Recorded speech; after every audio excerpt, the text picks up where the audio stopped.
আলোচনা doctor Zakir Naik November মাসের 28 তারিখে বাংলাদেশে আসবে। উনি বাংলাদেশে আসবেন, উনি আলোচনা করবেন, কোরআনের দাওয়াত দিবেন।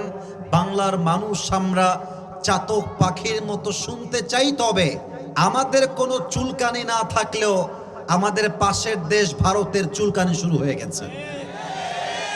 তারা বিবৃতি দিয়েছে ডক্টর জাকির নায়েক বাংলাদেশে আসলে নাকি তাদের হাতে আমাদেরকে হস্তান্তর করতে হবে, কারণ ডক্টর জাকির নায়েক নাকি ভারতের একজন মোস্ট ওয়ান্টেড ক্রিমিনাল তাদের বক্তব্য অনুযায়ী।